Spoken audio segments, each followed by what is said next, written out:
Bonjour à tous. Alors, je me présente, je suis Alice Fan, je suis dermatologue, maître de conférences universitaire et praticien hospitalier au CHU de Lyon. Et donc, je travaille dans le service de néphrologie, rhumatologie et dermatologie pédiatrique. Et donc, on m'a invité à faire cette webconférence sur le thème des manifestations cutanées des maladies de système chez l'enfant. Alors c'est un sujet assez vaste et je ne pourrais pas être totalement exhaustive. Donc j'aborderai les principales maladies systémiques que l'on peut rencontrer, que l'on rencontre le plus souvent en pédiatrie. Et le but en fait de ma présentation, ce sera de vous donner quelques clés de l'examen clinique dermatologique pour pouvoir suspecter une maladie de système devant des signes cutanés, spécifiques ou non spécifiques, isolés ou non, parce que il n'y a pas forcément d'autres manifestations systémiques au tout début de la présentation. Et pour ce thème, en fait, j'ai choisi de répondre à cette question donc, en l'abordant par topographie. Donc mon plan, ce sera un plan plutôt topographique pour essayer d'être un peu plus clair. Et voilà, donc vous l'avez le plan, les grandes lignes. On va commencer par l'érythème du visage et puis on verra rapidement les lésions du cuir chevelu, les lésions des extrémités et les atteintes muqueuses qu'on peut rencontrer dans certaines maladies de système. Et je finirai par quelques autres lésions élémentaires qui ne sont pas forcément spécifiques d'une topographie. Donc on verra ça à la fin de la présentation. Et bien sûr, tous ces signes cliniques que je vais vous présenter sont également applicables chez l'adulte. L'enfant et c'est pas spécifique de l'enfant, mais c'est vrai qu'il y a certaines particularités de l'enfant pour certaines maladies, donc je vous le préciserai. Et les photos de ma présentation, ce sont essentiellement, enfin c'est quasiment que des photos d'enfants, de patients de moins de 18 ans et il y a beaucoup de jeunes adolescents. Alors on commence par les lésions du visage qui sont un motif de consultation très fréquent étant donné la localisation quand même affichante de ces lésions. Donc on les voit arriver en consultation et quand on vous parle d'érythème du visage, tout de suite, la première chose qui vient à l'esprit, c'est le masque de loup, l'érythème donc en vespertilio du lupus, comme ici chez cette adolescente. Voilà, ça c'est un cas assez typique, avec une disposition des lésions caractéristiques sur le nez, les joues, en ailes de papillon, ou en vespertilio. En fait, vespertilio, ça veut plutôt dire chauve-souris que papillon, mais bon. Avec un certain respect, là, comme vous voyez, des sillons nasogéniens. Certains décriront ça comme un masque de loup, le loup du carnaval, mais en fait, petit aparté, historiquement, en fait, le lupus désignait des pathologies qui défiguraient le visage, comme les morsures de loup. Ça n'avait rien à voir avec le masque de loup. Et donc cet érythème, il est plus ou moins œdémateux, plus ou moins papuleux et parfois érosif, comme sur cette photo, surtout en bordure, lorsque vous avez une dermite de l'interface importante et des lésions nécrotiques importantes des kératinocytes. Alors pour illustrer l'importance des signes cliniques, je vous montre les résultats de cette étude française qui a été menée par le docteur Bader Meunier sur une cohorte de 155 enfants. Et donc ce que vous voyez, c'est que l'atteinte initiale était cutanée dans 70% des lupus érythémateux systémiques à début pédiatrique. Donc c'est important de reconnaître ces signes cutanés pour faire un diagnostic précoce. Je ne vais pas vous parler de la classification, je ne vais pas rentrer dans les détails sur cette classification des lésions lupiques, qui d'ailleurs vous avez été abordée par le professeur Camille Frances, lors d'une précédente webconférence. mais dans les grandes lignes, en fait, ça permet quand même d'avoir une meilleure reconnaissance. Et la classification de Gilliam, c'est celle qui est communément admise et sépare les lésions spécifiques du lupus des lésions non spécifiques. Mais il faut avouer qu'elle n'est pas toujours facile à appliquer.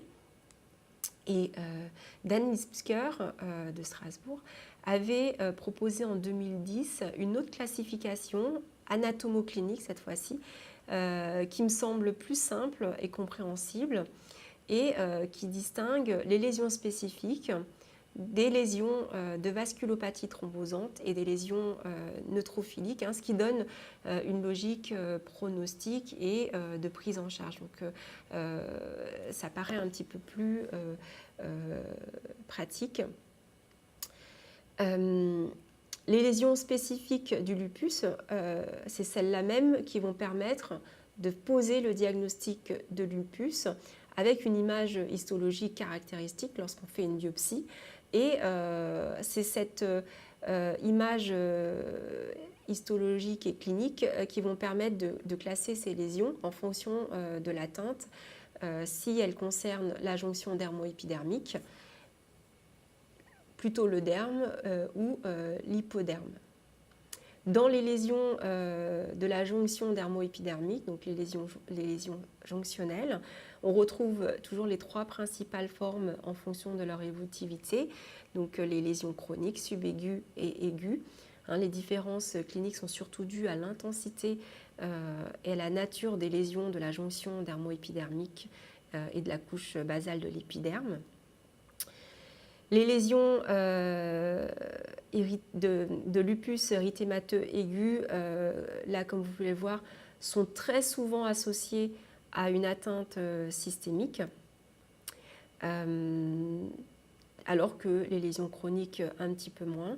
Alors il faut toutefois, alors c'est bien les classifications, mais il faut garder en mémoire que cette distinction en différentes entités des lésions lupiques, elle est purement artificielle et qu'il existe en fait comme un spectre continu, puisque en fait vous avez différents types de lupus qui peuvent être associés chez un même patient. Mais toutefois, ces entités, en fait, elles gardent quand même une valeur pronostique et permettent de mieux désigner les signes cliniques. Donc, il faut savoir un petit peu les classer. Ne pas confondre aussi cette classification anatomoclinique avec celle de Lara, par exemple, qui permet de classer un malade en lupus systémique. Voilà, donc ça n'a rien à voir. On peut avoir un lupus systémique et quelle que soit la forme anatomoclinique des lésions cutanées. Alors, dans le lupus érythémateux aigu, vous allez voir un érythème qui est légèrement œdémateux, qui est souvent mal limité, comme sur les deux photos présentées ici, donc comme je vous ai dit en aile de papillon. Il n'y a pas d'atrophie, il n'y a pas d'hyperkératose folliculaire. Donc ça, c'est l'aspect typique lors d'une première poussée de lupus aigu. L'érythème peut être extrêmement discret, comme ici à gauche. Donc là, c'est quand même difficile à faire comme diagnostic, mais quand on regarde bien, vous avez un discret érythème des joues avec certains respects des sillons nasogéniens, ou parfois très explosifs, comme à droite, c'est la photo que je vous ai présentée au début de la présentation. Donc toutes ces lésions, en fait, elles vont régresser sans cicatrice avec le traitement de la poussée de lupus. Ce qui peut vous aider, c'est parfois, en fait, lors de ces poussées d'érythème du visage liées à un lupus aigu, vous avez des lésions sur d'autres localisations et des éruptions un peu morbilliformes, comme ça, maculo-papuleuses, diffuses, sur le décolleté, mais également sur des zones pas forcément photo-exposées, comme chez cette patiente, avec des lésions dans le dos. Ces lésions ont été biopsiées, il s'agissait bien d'un lupus aigu. Donc, chez l'enfant, en fait, ce type d'éruption est très souvent pris pour une toxidermie, s'il y a eu un médicament pris, ou le plus souvent une éruption virale, parce que je vous rappelle que c'est quand même extrêmement fréquent chez l'enfant. Les lupus subaigus sont facilement reconnaissables dans leur forme annulaire et ils peuvent toucher le visage, le reste du corps également, mais aussi le visage. Donc ici deux enfants, donc un qui a 8-9 ans, avec ses lésions annulaires du visage, avec des contours polycycliques, une bordure érythémateuse squameuse, un centre un peu plus clair, un peu grisâtre, avec des télangiectasies qu'on voit difficilement ici sur la photo. Et cette forme de lupus, en fait, est très photosensible et très souvent liée aux anticorps anti-SSA que l'on retrouve dans la plupart des cas chez ces enfants ou même ces adultes qui présentent ce type de lupus. Alors la physiopathie reste encore mal connue. On pense qu'il y a probablement une action directe de ces anticorps anti-SSA sur les kératinocytes sous l'action des UV, puisque ces kératinocytes vont exprimer à leur surface ces antigènes RAW. Alors cette hypothèse, elle est sous-tendue par la similitude clinique qu'on a avec ces lupus néonatales, qui sont assez rares. Donc là, c'est une enfant de 5 mois qui est en pleine forme et à l'arrivée des beaux jours, en fait, elle a vu apparaître un érythème congestif en lunettes avec des plaques annulaires du visage qu'on devine ici. Alors malheureusement, lorsqu'elle était venue en consultation, elle avait déjà eu des dermocorticoïdes, donc ça a effacé un petit peu les lésions, mais il y avait des lésions annulaires comme on peut voir dans les lupus subaigus. Et donc c'était un lupus subaigu avec des anticorps anti-SSA positifs que l'on retrouvait chez la mère, qui n'était pas connue pour ce diagnostic. Donc voici la maman, elle avait cet érythème photosensible pour lequel elle n'avait jamais consulté, et la prise de sang a confirmé qu'elle était porteuse d'anticorps anti-SSA. Donc là, c'est une histoire qui s'est bien terminée, mais vous savez que le risque majeur, c'est les blocs auriculo-ventriculaires chez les bébés lorsque vous avez une transmission de ces anticorps anti-SSA. Ces lupus néonataux, donc ça c'est une photo d'une publication en fait, donnent cet érythème en lunettes qu'on appelle en raton laveur ou en hibou pour certains, donc assez caractéristique. Donc si vous avez ça chez un tout petit, il faut penser à un lupus néonatal et des anticorps transmis par la maman. L'autre forme du lupus érythémateux qui peut toucher le visage, c'est les formes psoriasiformes, donc c'est-à-dire que c'est les lésions qui ressemblent beaucoup à du psoriasis. Alors là, c'est beaucoup moins évident. C'est des lésions érythémato-squameuses. Ce que vous voyez sur le visage de cette jeune fille, c'est qu'elle a une dépigmentation, des zones de pigmentation et de dépigmentation un peu grisâtre télangiectasique qui sont liées à des poussées antérieures. Mais il n'y a pas d'atrophie en fait. Chaque poussée va régresser et puis la pigmentation va s'atténuer avec le temps.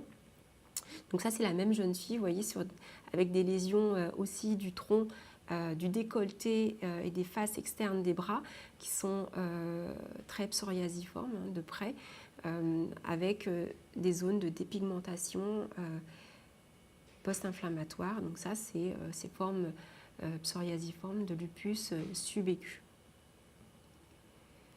Le lupus érythémateux chronique, appelé aussi lupus discoïde dans la forme la plus fréquente, c'est quand même relativement rare chez l'enfant, c'est moins de 2% des cas qui surviennent avant l'âge de 10 ans. Ce type de lupus donne des plaques bien limitées, assez bien limitées, avec un érythème congestif, une hyperkératose folliculaire qu'on devine, et surtout une atrophie qu'on voit ici, une atrophie qui arrive tardivement, mais qui par contre est définitive. Et ces lésions en fait vont prédominer sur les zones photoexposées, le visage, l'arête du nez, les pommettes. Ces lésions ont parfois également une disposition en aile de papillon et parfois en fait surviennent sur des zones non photoexposées, le cuir chevelu et le sourcil, comme ici vous voyez, on voit cette atrophie, ces zones blanches un peu creuses avec les sourcils qui ne repoussent pas trop ici. Donc C'est important de les reconnaître et de faire du diagnostic précoce parce que ce sont des lésions qui vont laisser une cicatrice définitive chez ces enfants en fait. Une autre forme avec érythème du visage, donc c'est une jeune fille qui se présente avec ces lésions rouges du visage. En fait, c'est pas juste rouge, hein, quand vous palpez, on sent en fait des nodules sous-cutanés importants. Donc là, on voit qu'il y a des voussures. C'est une forme rare de lupus hein, qui atteint les tissus hypodermiques. C'est une paniculite lupique. Alors, elle avait également des lésions sur les deltoïdes. Hein, c'est ce qu'on a biopsié pour confirmer le diagnostic. Donc, ce sont des lésions qui sont rares, mais qui existent. Et ce qui est embêtant avec ce type de lésions, c'est même si vous les traitez, vous avez souvent, lors de l'évolution, une atrophie. Donc là, c'est cette jeune fille plusieurs années plus tard, avec cette atrophie qu'on devine au niveau des joues. Ici, là, vous voyez, c'est ce nodule qui a régressé sous traitement, mais qui a laissé cette atrophie là également. Donc, bien sûr, on peut essayer de corriger, mais c'est bien aussi d'éviter de traiter assez précocement pour éviter cette évolution atrophique avec un pronostic esthétique important. Alors, il faut quand même garder en mémoire qu'on est chez les enfants et que le lupus, ça reste rare et qu'il y a beaucoup de diagnostics différentiels qui existent chez l'enfant devant un érythème du visage. Je ne vais pas vous les détailler, mais je vais vous en montrer quelques photos. Donc, les dermites séborrheiques chez les adolescents, ça reste quand même fréquent. Donc, comme ici, donc ça peut donner le change à un lupus, mais là vous avez une atteinte des sillons nasogéniens. Certaines rosacées, comme chez cette jeune fille, avec une atteinte périorbitaire, péribuccale, qui est assez caractéristique des formes granulomateuses des enfants. Alors j'ai caché les yeux parce que pour pas la reconnaître, et je vous ai mis en gros plan ses yeux. Dans ses antécédents, elle a fait beaucoup de conjonctivite, des ulcères cornés. En fait, elle avait des chalazions à répétition. Elle a fait des ulcères de cornée. Et cet aspect d'atteinte ophtalmologique, c'est très fréquent dans les rosacées oculocutanées. Et donc, il faut y penser et pas faire trop rapidement le diagnostic de lupus. Donc, cette jeune fille a bien évolué sous traitement par cycline. Parfois, les acnés peuvent donner, comme ici, dans une acné irritée, un érythème du visage qui ressemble un petit peu à ce qu'on peut avoir dans le lupus. Et puis, là, c'est une jeune fille qui avait un eczéma de contact aux écouteurs en caoutchouc qu'elle utilisait pour la première fois. Et elle a développé donc, un eczéma de l'oreille avec des lésions secondaires du visage, bilatérale qui pouvait donner le change avec une éruption photosensible. Très fréquent également chez l'enfant comme diagnostic différentiel. Ne pas oublier que les enfants ont souvent des animaux qui les frottent, ils leur font un câlin régulièrement, ils se frottent souvent avec la joue. Donc vous avez parfois ces lésions qui sont en fait des dermatophytes, des dermatophytoses. Là, c'était du trichophyton mentagrophyte et là également du trichophyton mentagrophyte avec des lésions du nez et des joues qui auraient pu faire penser à un lupus. En fait, il y avait effectivement une bordure squameuse, mais le contexte, en fait, l'interrogatoire vous évoque plutôt une mycose. Les lupus subaigus qui donnent des lésions annulaires. Hein. Attention aussi chez l'enfant, c'est hyper fréquent les mycoses. Donc cette jeune fille, pareil, elle avait un hamster qu'elle caressait régulièrement et avait développé sur les zones du cou et du visage ces lésions annulaires qui auraient pu faire penser à un lupus. Et en fait, il s'agissait d'un trichophyton mentagrophyte également. Et ce jeune homme qui avait cette lésion hypopigmentée, hein, très évocatrice, par exemple, d'une lésion de lupus subaigu, et finalement, c'était également une mycose à microsporum. Les eczémas peuvent être également un peu numulaires, annulaires au niveau du visage chez le tout petit, avec ici une atteinte du pli, c'est assez caractéristique des eczémas.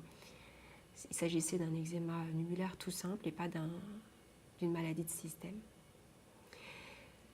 Voilà pour les principaux diagnostics différentiels. Il fallait en parler parce que chez l'enfant, il y en a beaucoup. Mais le principal diagnostic différentiel, quand on a une éruption qui peut ressembler, qui ressemble à un lupus, comme ici, chez cette jeune fille qui a un érythème assez discret, pas très bien limité, et qui avait un authentique lupus aigu cutané isolé, il n'y avait pas de manifestation systémique. Donc le principal diagnostic différentiel, c'est quand même la dermatomyosite, comme ici. Alors parfois, il y a des dermatomyosites qui se présentent avec un érythème pas très bien limité également, et parfois difficile à reconnaître. Alors il faut regarder de très près, et quand vous regardez, vous voyez ce petit érythème lilacé des paupières qui est très discret, mais il faut encore le rechercher. Vous avez aussi sur cette photo un certain respect du pourtour des lèvres. Et donc ça, c'était une dermatomyosite. L'atteinte des paupières n'est pas uniquement liée à la dermatomyosite. Vous pouvez avoir quelques lupus comme ici qui atteignent les paupières, mais donc il faut savoir rechercher les autres signes.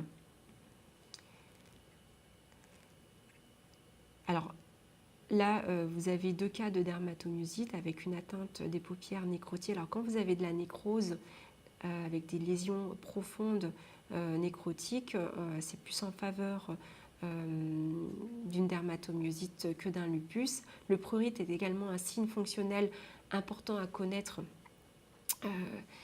lorsque vous avez une éruption. Il y a plus de prurite quand même chez les enfants qui ont une dermatomyosite, et l'œdème de paupières est important à rechercher puisque c'est un critère majeur en fait pour faire la différence entre lupus et dermatomyosite.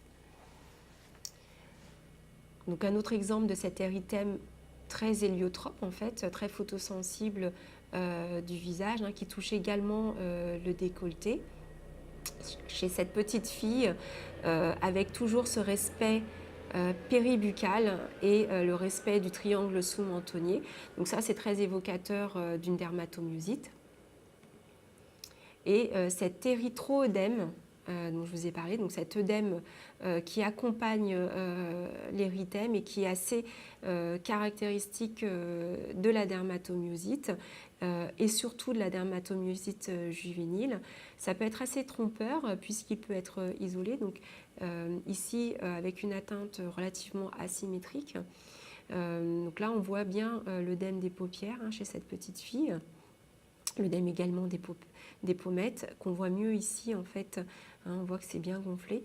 Donc ça, en fait, quand vous avez ça, c'est plus évocateur d'une dermatomyosite.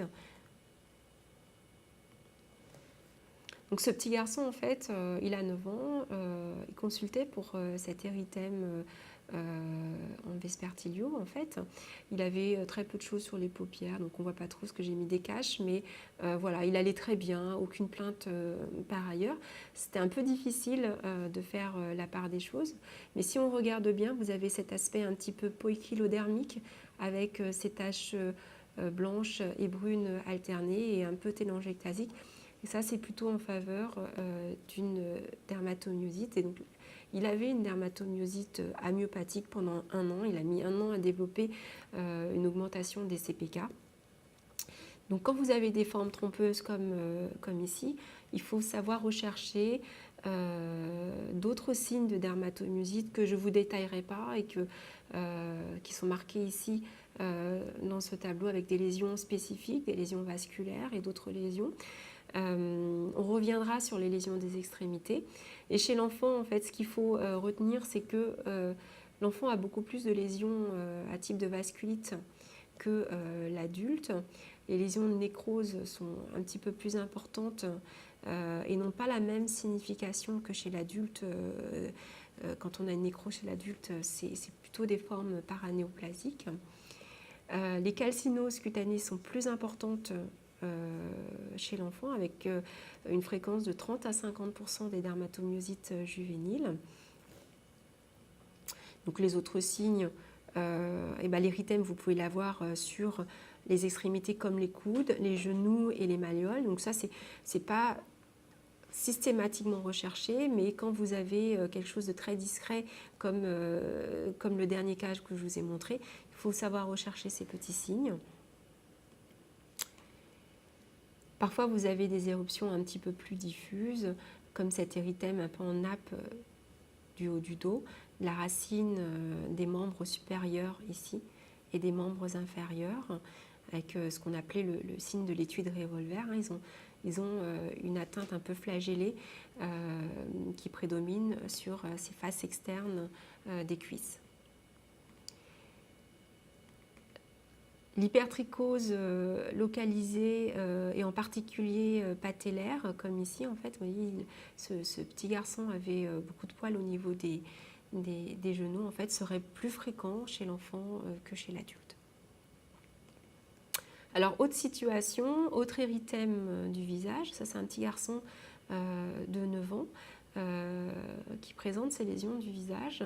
Alors ces lésions, si on regarde bien, si on analyse bien la sémiologie fine, en fait, on voit que ce n'est pas juste un érythème, mais si on regarde de près, en fait, il s'agissait en réalité de télangiectasie du visage. Et ça, en fait, quand on a ça, il faut rechercher des signes en faveur d'une sclérodermie systémique. C'est extrêmement rare chez l'enfant, mais ça fait partie des signes très précoces avant même qu'il y ait une sclérose de la peau. Donc on va passer aux lésions, aux atteintes du cuir chevelu. Je vous en parle parce que c'est une atteinte qui a une certaine importance du fait du retentissement esthétique, en particulier chez les jeunes filles. Alors, il faut savoir que le lupus peut être responsable d'alopécie. Ici, il s'agissait d'une alopécie transitoire, pas du tout cicatricielle. C'est une petite fille qui avait fait une poussée de lupus aiguë importante. Et lors des poussées aiguës, en fait, on a ce qu'on appelle un effluvium télogène, donc une chute des cheveux de façon diffuse. Vous voyez que le cuir chevelu n'est pas très inflammatoire, est à peu près normal. Et vous avez souvent une persistance d'une bande, en fait, fronto-temporale qu'on voit ici, qu'on devine ici. Donc là, c'était quand même une chute de cheveux assez importante. Et les cheveux, ils ont repoussé avec le traitement de la poussée du lupus. Donc parfois, il faut rassurer les patients sur le pronostic esthétique.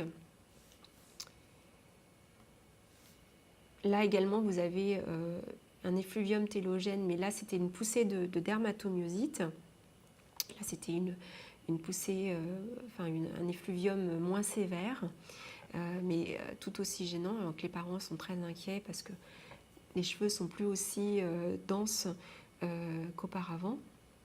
Mais tout ça, ça régresse avec le traitement de la poussée. En plusieurs mois, il faut être patient. Dans les 6 mois, les cheveux vont repousser.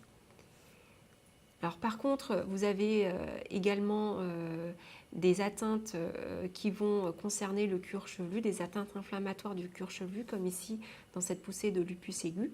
Donc on voit que les plaques, en fait, elles sont sur le visage, mais vont également atteindre le cuir chevelu. Donc, dans un contexte de lupus aigu, sans lésion atrophique, vous allez avoir une repousse avec le traitement de la maladie. Alors que dans les lupus de type chronique, vous avez une hyperkératose folliculaire, des lésions très kératosiques squameuses. Ces plaques, en fait, vont évoluer vers une atrophie définitive et donc une alopécie cicatricielle qui sera impossible de récupérer. Et ça, c'est vraiment le fait des lupus érythémateux chroniques qui touchent très fréquemment le cuir chevelu. C'est 60% des cas. Il peut y avoir juste des plaques du cuir chevelu de façon isolée dans 10 à 20% des cas. Et donc, ça donne des alopécies comme ça cicatricielles. Donc, cette jeune fille a gardé cette plaque alopécique malgré le fait que la lésion n'était plus du tout active. Alors, comme pour l'érythème du visage, méfiance. Donc, méfiance parce que là, par exemple, ça ressemble à une poussée de lupus. Donc c'était une jeune fille d'une dizaine d'années qui était suivie pour une uvite bilatérale avec rétinite pigmentaire, et elle avait depuis 2 ans des plaques du cuir chevelu qui n'avaient pas été vraiment étiquetées, et pour son uvite elle a été traitée par corticoïdes, méthotrexate, Humura. Et donc c'est vrai que quand on la voit, on se dit bah tiens, c'est peut-être des lésions érythémateuses, atrophiques dans le cadre d'un lupus, et peut-être que cette uvite c'était un lupus puisqu'elle n'était pas étiquetée. Donc on a quand même fait la biopsie parce qu'il n'y avait pas d'autres lésions. En fait, il s'agissait d'une teigne, d'un Trichophyton rubrum, avec un aspect quand même pas très classique, mais probablement modifié par tous les traitements immunosuppresseurs qu'elle avait. Donc il faut quand même se méfier chez l'enfant. Il y a beaucoup de teignes, beaucoup de maladies infectieuses diverses et variées qu'on retrouve un petit peu moins que chez l'adulte. On va passer aux lésions des extrémités, parce que les extrémités sont souvent atteintes dans les maladies systémiques, et c'est là aussi que les lésions de vasculite vont prédominer, et c'est là aussi qu'il va falloir chercher des signes discrets de thrombose ou autres. Et il faut différencier les lésions spécifiques d'une dermatose donnée. Il y a, toutes les maladies peuvent donner des lésions au niveau des mains, en particulier par exemple comme ici le lupus, et puis les lésions non spécifiques qui sont souvent d'origine vasculaire, et donc je vous ai mis quelques exemples comme le syndrome de Raynaud, les érythèmes palmaires, les télangiectasies périinguiales. Alors l'analyse des mains en fait permet de orienter votre diagnostic. Tous les types de lupus peuvent donner les lésions au niveau des mains, avec une atteinte caractéristique des zones interarticulaires, que ce soit au niveau dorsal ou palmaire. Donc voilà, cette atteinte interarticulaire entre les interphalangiennes, proximales et distales. Alors que dans la dermatomyosite, vous allez avoir une image un petit peu en négatif, avec cette atteinte qui prédomine en regard des interphalangiennes et des métacarpophalangiennes. Donc là, ce sont des photos d'adultes, c'est les seules photos d'adultes qu'il y a dans la présentation, mais elles étaient assez parlantes, donc je les ai mis. Voilà d'autres exemples de lupus, donc ça c'est un lupus aigu avec une atteinte spécifique au niveau des mains, vous voyez. Même si les lésions sont un peu diffuses, on voit que vous voyez, les interphalangiennes sont relativement épargnées par rapport aux espaces interphalangiennes. Et là également, ici, là c'est l'interphalangienne qui est relativement épargnée, alors que dans la dermatomyosite, vous allez avoir le contraire, avec des lésions qui se situent en regard des interphalangiennes sur le dos des mains, mais également sur la face palmaire avec ces lésions kératosiques, voire un peu atrophiques, sur les plis palmaires. Alors la dermatomyosite, rien que regarder les mains, vous pouvez poser un diagnostic avec ces lésions papuleuses, confluentes du dos des mains, qui sont érythématosquameuses, disposées en bandes le long des gaines des tendons extenseurs, comme ici. C'est ça la bande, et ces bandes vont se renforcer en fait de façon transversale sur les faces dorsales en regard des interphalangiennes et des métacarpophalangiennes. C'est le signe de Gautron. Vous voyez cette jeune fille en fait, ces lésions maculopapuleuses vont confluer et donner cet érythème en bande assez caractéristique, mais qui va prédominer en regard des articulations. Et donc ces petites lésions que vous avez en regard des interphalangiennes, c'est ce qu'on appelle les papules de Gautron, c'est ces petites papules plates qui sont infiltrées, donc quand vous palpez, il y a du relief, qui sont violines, et quand vous avez ça, c'est pathognomonique de la dermatomyosite. Alors ces lésions peuvent être déprimées, comme ici, on voit qu'il une dépression, elles sont atrophiques au centre, avec un centre qui est un peu porcelané, en fait, blanc nacré, et télangiectasique. Donc on devine les vaisseaux un petit peu dilatés. Donc ici, vous voyez, ces papules caractéristiques. Donc ça évoque très fortement une dermatomyosite quand vous regardez les mains. Vous avez également des lésions similaires. On regarde des plis palmaires, des interphalangiennes, comme ici, avec ces lésions qui sont parfois un petit peu kératosiques. Alors, ce qu'on a aussi au niveau des mains dans les dermatomyosites juvéniles, comme je vous ai dit, les calcifications sont plus fréquentes chez l'adulte, plus fréquentes que chez l'adulte, pardon. Elles atteignent rarement les pulpes, mais là, c'était une jeune fille qui avait une dermatomyosite avérée, hein, c'était pas une forme, c'était pas une connectivite mixte ou autre, et qui avait effectivement ces calcifications pulpaires. Elle en avait ailleurs, mais surtout pulpaires. Et c'est vrai que ces calcifications, on les retrouve plus classiquement dans des zones périarticulaires, comme ici, au niveau des coudes et des reliefs osseux, comme ici. Ce sont des lésions qui répondent parfois au traitement de la dermatomyosite chez les enfants. Le lupus peut aussi donner des calcifications, mais de façon plus rare, et c'est surtout les lupus profonds. Le lupus érythémateux, donc ça je vous les ai montré, la photo c'est la même que tout à l'heure. Lors des poussées aiguës, vous pouvez avoir des lésions, des lésions spécifiques qui se localisent au niveau des mains, comme ici chez cette jeune fille.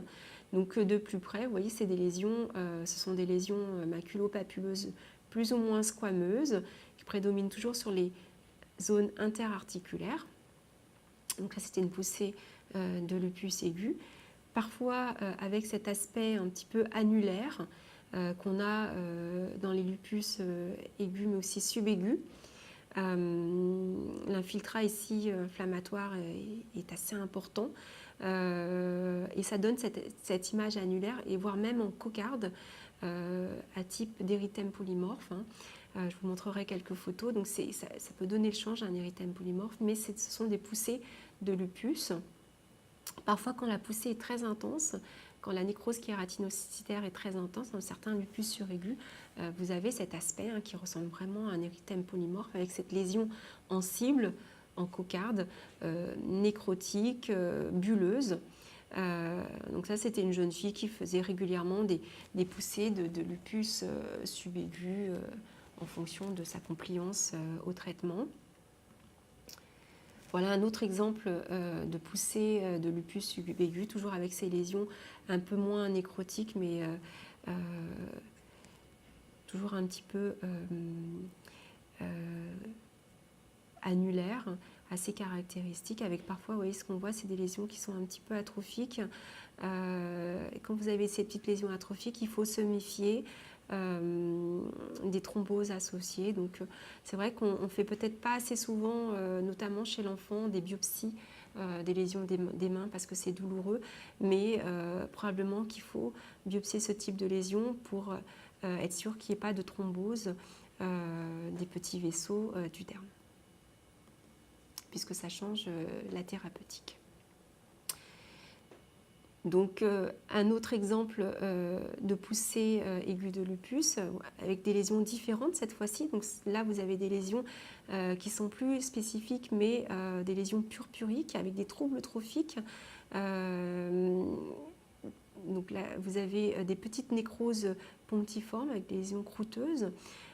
Ça traduit en fait une atteinte thrombotique des petits vaisseaux qu'il va falloir documenter. Donc souvent, quand on a ça, il faut absolument rechercher des facteurs de thrombose associés comme les cryoglobulines, les antiphospholipides, etc.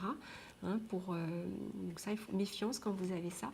De même ici, vous voyez cette jeune fille qui avait ces lésions purpuriques, un peu pétéchiales, discrètement kératosiques et surtout nécrotiques, des pieds, mais également des mains. Bon là, c'était coincé le doigt, ça n'avait rien à voir. Et cette jeune fille, en fait, avait un lupus associé avec des antiphospholipides et avait fait un neurolupus. Donc c'est important de bien analyser la sémiologie des doigts puisque ça va orienter votre prise en charge et la recherche d'autres atteintes systémiques particulières.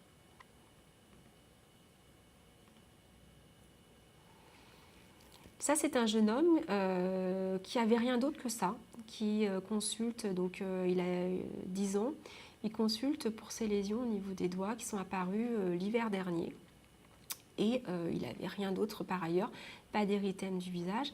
C'est vrai que quand vous avez ça, en fait, c'est très évocateur d'engelures. Donc ça, c'est des engelures. Il est extrêmement difficile en hiver de savoir si c'est des engelures, on va dire banales, ou un lupus engelure. Donc on a fait une biopsie d'une des lésions et l'histologie a confirmé qu'il s'agissait bien d'un lupus engelure et il y avait des anticorps antinucléaires sur le bilan sanguin avec des anti-SSA. Les anti-SSA sont souvent associés à ces lupus engelures. Histologiquement, le lupus engelure est difficile à différencier de localisation de lupus discoïde au niveau des doigts. Mais souvent, en fait, on dit lupus engelure quand les lésions sont aggravées par le froid. Et sur le plan histologique, il faut savoir que il y a beaucoup plus d'infiltrats inflammatoires que dans des engelures banales et l'infiltrat est beaucoup plus périvasculaire alors que dans les engelures banales, en fait, l'infiltrat inflammatoire est plus périsudoral. Tout ça me permet de passer aux engelures que l'on voit chez les tout-petits.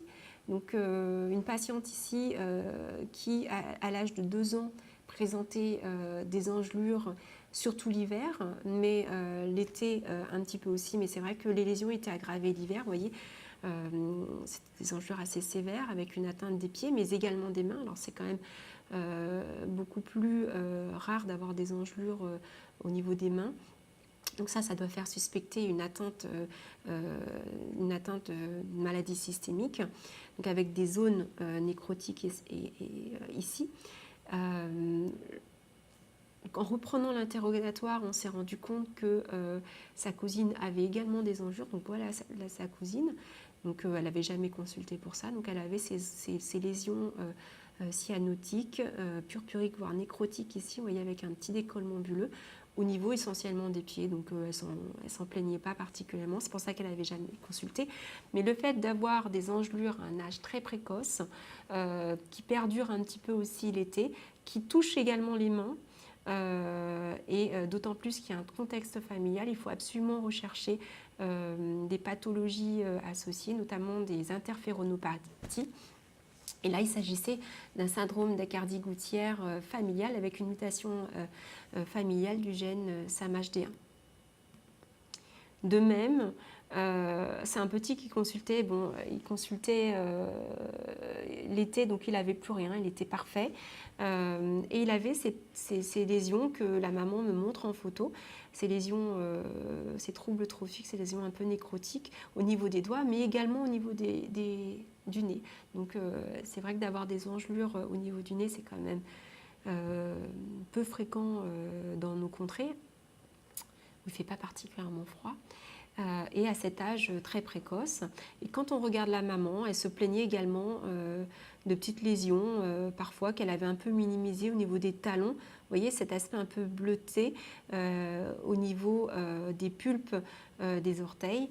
Et rien que ça, en fait, suffit à pousser un peu plus d'exploration. Il n'y avait rien d'autre. C'est un petit qui se développait parfaitement bien. Et on a retrouvé une mutation du gène TREX1. Donc méfiance quand vous avez des engelures chez un tout petit, dans un contexte familial, sur des localisations qui sont peu fréquentes, comme les extrémités. Voilà.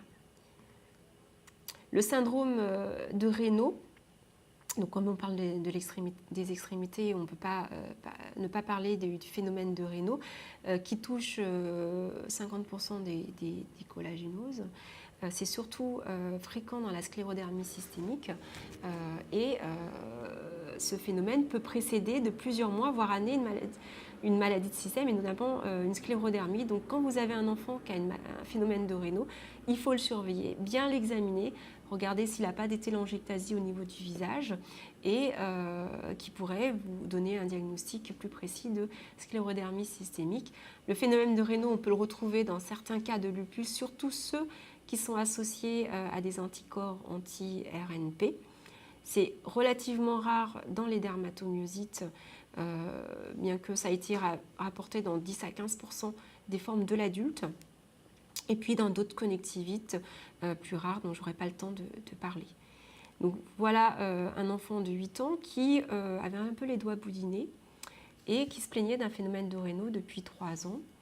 Et en fait, si vous regardez bien ses mains de près, en fait, il n'avait pas que ça. Il avait ses macules érythémateuses qui étaient en fait télangiectasiques.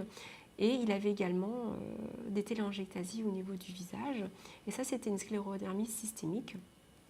Et voilà ses mains, en fait, avec ce Raynaud et ces troubles trophiques pulpaires assez caractéristiques. Et lorsqu'on regarde en dermoscopie, alors nous, on fait beaucoup de dermoscopie, on ne fait plus trop en dermato de la capillaroscopie, on voit ces dilatations des anses capillaires assez pathologiques et ces petites hémorragies de la cuticule qui accompagnent certains syndromes de Raynaud. Dans le lupus, vous pouvez avoir la même chose de façon plus rare. Donc ça, c'est un lupus systémique aigu avec un syndrome de Raynaud typique à l'interrogatoire. Et pareil, à l'examen, on voit même à l'œil nu, en fait, c'est méga capillaire au niveau de la cuticule.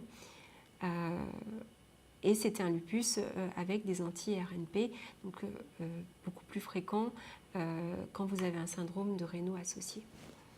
Ces téléangiectasies de la cuticule, en fait, elles ne sont pas spécifiques du lupus. Vous pouvez les avoir, ou de la sclérodermie, vous pouvez les avoir dans certaines...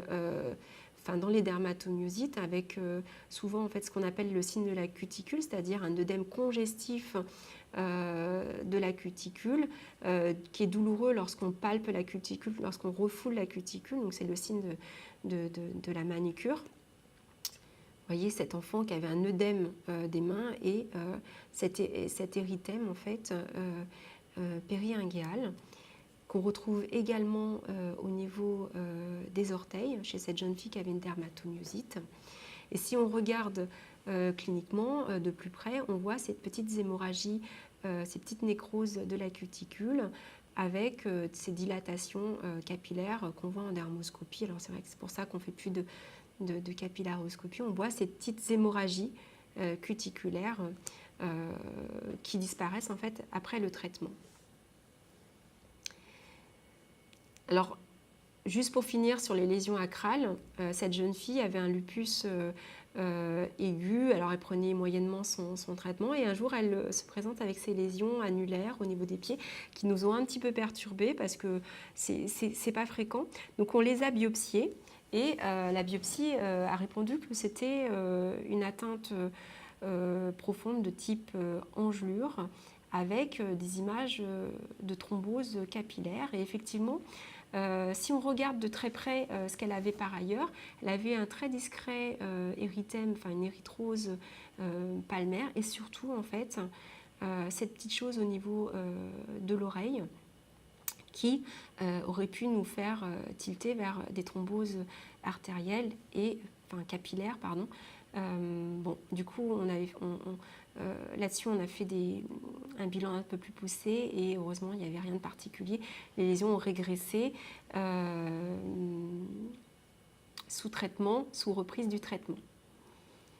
Et puis, une dernière diapo pour vous montrer ces formes qui ressemblent beaucoup à un érythème polymorphe avec ces lésions en cocarde des extrémités, du coude, des genoux et même des oreilles avec ces cocardes au niveau des oreilles qui correspondaient à un lupus subaigu.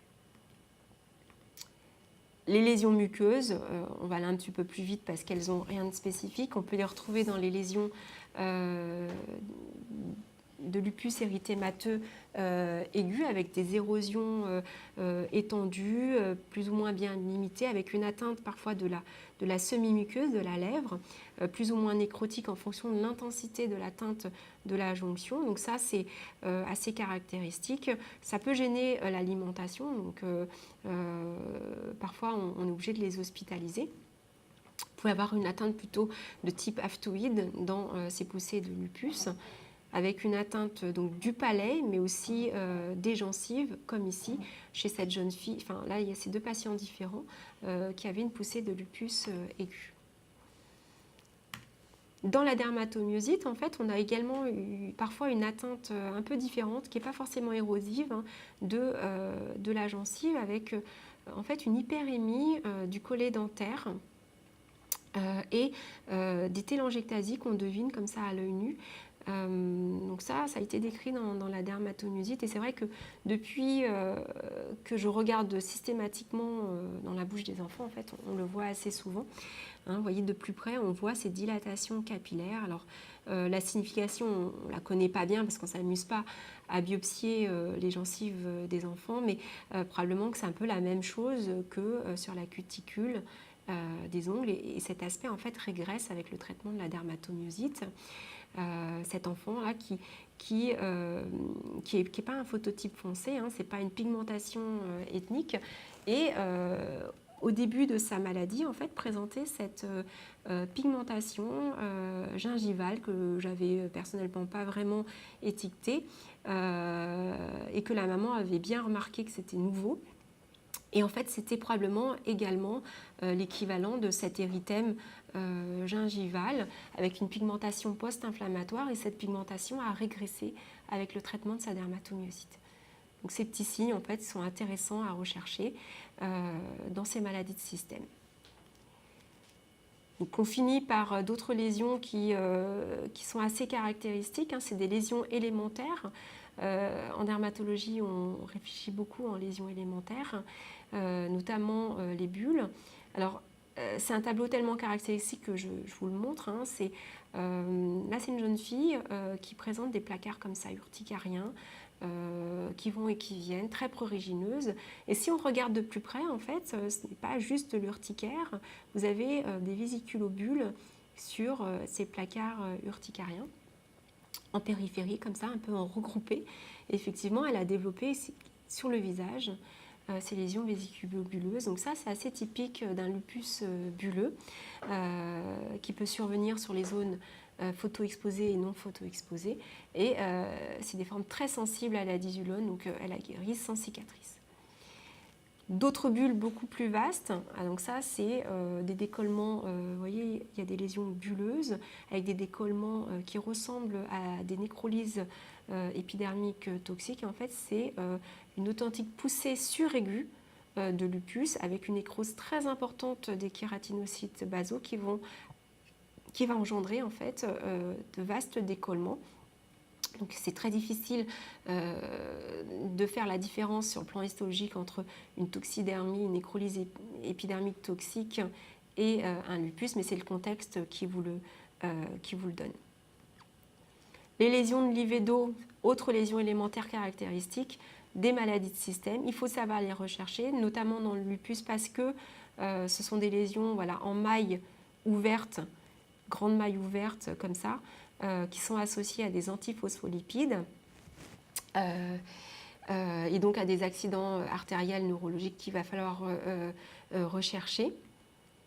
Ici également un aspect de livédo ramifié ou racemosa dans une dermatomyosite. Et quand vous avez ça, en fait, vous savez qu'il y a des lésions de vasculite sous-jacente, et ces lésions vont souvent nécroser, comme cette jeune fille qui a présenté sur ces zones livédoïdes en fait, des nécroses cutanées très douloureuses et difficiles à prendre en charge. Alors, autre lésion élémentaire essentielle dans les maladies de système de l'enfant, c'est le purpura qu'il faut savoir reconnaître en faisant la vitropression. Donc, vous prenez un verre de menthe, vous appuyez, si ça ne s'efface pas, c'est du purpura. Donc beaucoup de vasculites donnent du purpura. Je n'aurai pas le temps de tout vous énumérer, mais voilà, la vasculite la plus fréquente de l'enfant, c'est la vasculite à IgA. Donc, voici une présentation classique avec des lésions purpuriques discrètement infiltrées des deux membres inférieurs. Les formes peuvent être bulleuses sans qu'il y ait de valeur pronostique à ces formes bulleuses hémorragiques. Chez l'enfant, en fait, la particularité, c'est que le purpura rhumatoïde a souvent un aspect échymotique avec beaucoup d'œdème, comme ici. Donc, vous avez cet aspect bleuté échymotique qu'on retrouve aussi au niveau des bras chez cet enfant. Et l'œdème, en fait, était assez douloureux, l'empêchant de marcher. Et donc, le diagnostic avait erré un petit peu avant qu'une biopsie ne soit faite. Là également, chez cette jeune fille qui présentait des lésions échymotiques diffuses, si on regarde bien, cette petite lésion-là était purpurique. Il s'agissait d'une forme échymotique de purpura rhumatoïde qu'on voit régulièrement chez les enfants. Chez les tout petits, les moins de 2 ans, en fait, on a également cette forme un peu édémateuse avec des macarons purpuriques sur les mains, les oreilles, les joues, la convexité des joues, assez caractéristique, qu'on appelle l'œdème aigu hémorragique du nourrisson. C'est une forme qui est considérée par certains comme une forme de purpura rhumatoïde sans évolution rénale chez les tout petits, les nourrissons. Là également, cette toute petite qui avait ces mêmes macarons au niveau des extrémités du visage, de l'hélix de l'oreille, qui avait été étiqueté œdème aigu hémorragique du nourrisson. Cette jeune fille beaucoup plus grande, vous voyez, elle a 4 ans et plus 1 an ou 2, avait également des lésions qui pouvaient sembler similaires, purpuriques, œdémateuses au niveau des yeux et qui étaient un authentique purpura rhumatoïde. Elle a fait d'autres poussées par la suite avec des lésions purpuriques beaucoup plus classiques que l'on retrouve chez l'enfant. Voilà, donc pour conclure, je dirais que les signes cutanés sont souvent inauguraux dans ces maladies systémiques. En tout cas, c'est la porte d'entrée pour nous dermatologues. Les mécanismes sont divers et donc il faut savoir bien analyser la sémiologie cutanée et aussi muqueuse pour mieux interpréter les lésions, pour poser un diagnostic précis, éventuellement céder de la biopsie cutanée. Et cette analyse sémiologique permet également d'orienter la prise en charge thérapeutique, en particulier si vous avez des lésions de thrombose artérielle. Je vous remercie pour votre attention.